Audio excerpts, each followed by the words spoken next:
एक 24 वर्षाचा तरुण पण अनाथ मुलगा विजय लहानपणी कोणीतरी अनाथाश्रमाच्या पायरीवर ठेवून गेले. तेव्हापासून ते 14 वर्षाचा होईपर्यंत तो अनाथाश्रमातच वाढला. वयाच्या 14व्या वर्षी अनाथाश्रमातून बाहेर पडला. काहीतरी मेहनत करून स्वतःचा मोठा व्यवसाय करायचा म्हणून धडपड सुरू केली. व्यवसाय सुरू करण्यासाठी भांडवल आवश्यक होतं. ते मिळवण्यासाठी त्याने सुरुवातीला महिन्याला 2,000 रुपयात एका मोठ्या सावकाराच्या वाड्यात काम धरले. काम म्हणजे काय तर वाड्यातले पडेल ते काम करायचे. शेतात जाऊन गुरांसाठी वैरण आणायची, गुरांचे शेण काढायचे. शेतात त्याला जमतील अशी जी कामे असतील ती करायची. अनाथ असल्यामुळे विजयला घर नव्हतं, म्हणून सावकाराने त्याला वाड्याच्या पाठीमागे छोटीशी खोली होती ती दिली होती. खाणं पिणं सगळं सावकारच द्यायचा. विजयसुद्धा पडतील ती कामे अगदी मन लावून करायचा. अगदी थोड्याच दिवसात त्याने सावकाराचे मन जिंकले. अगदी थोड्याच दिवसात विजय सगळी कामे व्यवस्थितपणे शिकला. बघता बघता 8 वर्ष निघून गेली. विजय 22 वर्षाचा झाला. इतक्या वर्षात विजयला शेती करण्यात जास्त आवड निर्माण झाली होती, म्हणून त्याने शेतीचं करायचं असे ठरवले होते. सावकाराने त्याच्यावरच्या प्रेमापोटी आणि त्याच्या मेहनतीने खुश होऊन त्याला थोडीशी जमीन बक्षीस म्हणून दिली होती. त्या जमिनीत तो मनापासून मेहनत करू लागला होता. अगदी 2च वर्षात त्याने त्या जमिनीत मेहनत करून कौतुक करण्यासारखी प्रगती केली होती. इतके वर्षे सावकाराकडे काम केलेले त्याचे जे पैसे होते ते त्याने सावकाराकडे बचत म्हणून साठवले होते. त्यातूनच त्याने स्वतःची एक छोटीशी खोलीसुद्धा घेतली. दिवसभर शेतात काम करायचा आणि रात्रीचे स्वतःचे जेवण स्वतः बनवून असेल ती भाजी भाकरी खाऊन तो सुखी होता. एके दिवशी रात्रीच्या वेळी त्याला शेतात पाणी द्यायला जायचे होते. त्यात अमावस्येची रात्र होती, त्यामुळे बाहेर काळोख दाटला होता. पाणी रात्री 11 वाजता सुरू व्हायचे, म्हणून तो 10 वाजता घरातून निघाला. त्याने एका हातात एक बॅटरी घेतली आणि एका हातात फावडे आणि रानातल्या सामानाची पिशवी घेऊन तो घरातून बाहेर पडला. तसा विजय खूप धाडशी होता. त्याच्या खोलीपासून त्याचे शेत खूप लांब होते. चालत जायला 1 तास लागायचा आणि विजय रोज इतके चालून शेतात जायचा. तो भरभर पावले उचलत शेताच्या दिशेने जात होता. शेताच्या रस्त्यावर कोणीसुद्धा दिसत नव्हते. तो भयान शांततेत काळा कुट्ट अंधार सुनसान रस्त्यावरून बॅटरीच्या उजेडात विजय एकटाच निघाला होता. इतक्यात त्याला आवाज आला, वाचवा वाचवा, कोणी आहे का तिकडे, वाचवा. रात्रीच्या काळा कुट्ट अंधारात हा भयानक आवाज विजयच्या कानावर पडला. कोणीतरी जीव वाचवण्यासाठी जीवाच्या आकांताने ओरडत होतं. विजयने कानोसा घेतला. त्याला समजले की थोड्या अंतरावर एक विहीर आहे आणि त्या विहिरीतून हा आवाज येत होता. विजयला वाटले की कोणाला तरी आपल्या मदतीची गरज आहे, म्हणून तो विहिरीच्या दिशेने वळला. तो विहिरीच्या जवळ आला. त्याने बॅटरीच्या उजेडात आत डोकावून पाहिले तर एक स्त्री बुडत होती आणि जीव वाचवण्यासाठी धडपडत होती.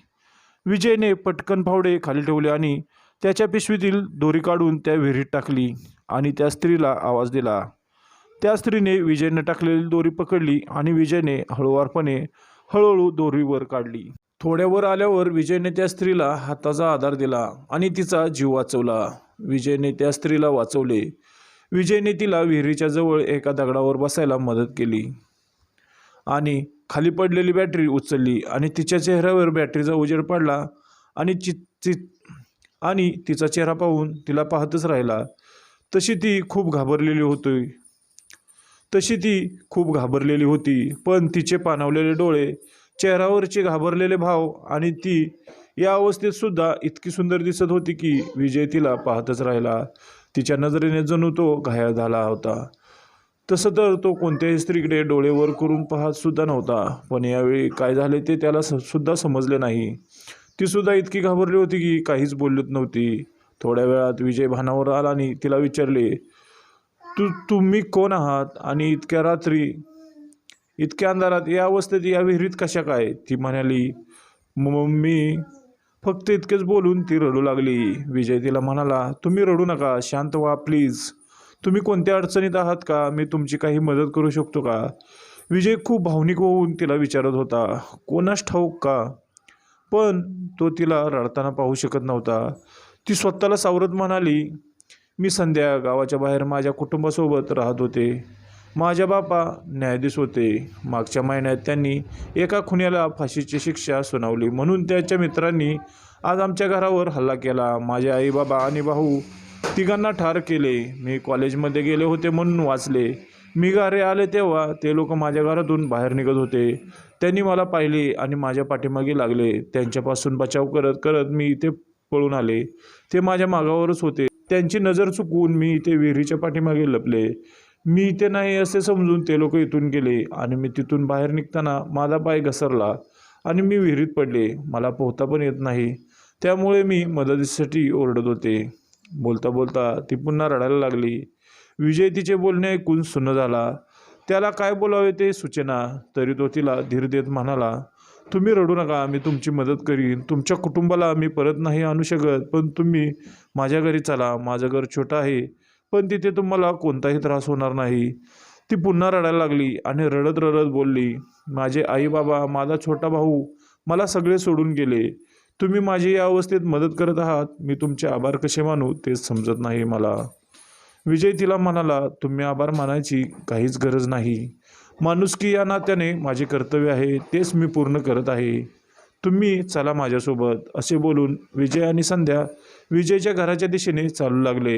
विजयने मनाला ठरवले की शेतात पाणी उद्या देईल, पण आता ह्या मुलीची मदत करणं खूप महत्त्वाचं आहे.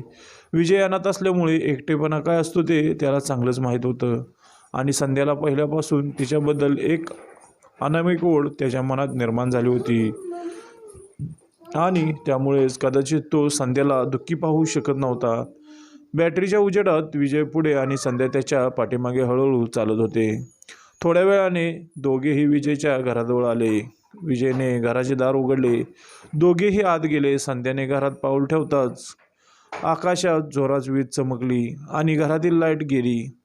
विजयला आश्चर्य वाटले की पावसाचे वातावरण नसताना आकाशात वीज कशी काय चमकली आणि घरातील लाईट अचानक कशी काय गेली. तो संध्याला दिलगिरी व्यक्त करत म्हणाला की आज लाईट कशामुळे गेली अचानक असं कधीच होत नाही, पण तुम्ही घाबरू नका, लवकरच लाईट येईल. संध्या एकदम बिनधास्तपणे आणि थोडंसं हसत बोलली की तुम्ही माझी काळजी करू नका, मला हा अंधारच खूप आवडतो. विजयला तिच्या बोलण्यात आणि अचानकपणे तिच्या त्या थोडंसं हसण्यात फरक जाणवला, पण त्याने त्याकडे दुर्लक्ष केलं. त्याने मनात विचार केला की तिच्यावर एवढा मोठा आघात झाला आहे, ती त्यातून सावरण्याचा प्रयत्न करत असेल. तो विचार करत होता इतक्यात लाईट आली. लाईटच्या उजेडात विजयने संध्याकडे पाहिले. बॅटरीच्या उजेडात पाहून विजय तिच्या रूपावर मोहून गेला होता, पण आता लाईटच्या उजेडात तिला पाहिले आणि जणू तो स्वतःलाच विसरून गेला. तिने विजयला विचारले, असं काय पाहताय तुम्ही, मी वेगळी दिसते का? तिच्या प्रश्नाने विजय भानावर आला आणि तिची माफी मागत बोलला, माफ करा खरं तर तुम्ही खूप सुंदर आहात. तुम्हाला पाहिले आणि पाहतच राहिलो. काय जादू आहे तुमच्याकडे. विजयचे बोलणे ऐकून संध्या गालत हसत थोडीशी लाजली आणि बोलली, तुम्ही माझं जास्तच कौतुक करताय, असं नाही वाटत का तुम्हाला? विजय हसला आणि संध्या पण हसली. थोडा वेळ ते दोघे बोलत बसले. विजयने तिला स्वतःची ओळख करून दिली आणि थोड्या वेळाने विजयने तिला झोपण्यासाठी जागा करून दिली आणि तो स्वतः बाहेर झोपण्यासाठी गेला. विजय बाहेर जाऊन झोपला. त्याला गाढ झोप लागली आणि त्याला पहाटेच्या वेळी एक विचित्र स्वप्न पडलं आणि गाढ झोपेतून तो किंचाळून उठला. त्याने स्वप्नात पाहिलं की क्रमशः प्रिय मित्रांनो, विजयने स्वप्नात काय पाहिलं, तो किंचाळून का उठला आणि या कथेतील ती म्हणजे संध्या नक्की कोण होती, तिचं रहस्य काय, या सगळ्या प्रश्नांची उत्तरं आपण पुढील व्हिडिओत पाहू. कथा कशी वाटली ती कमेंटमध्ये नक्की सांगा.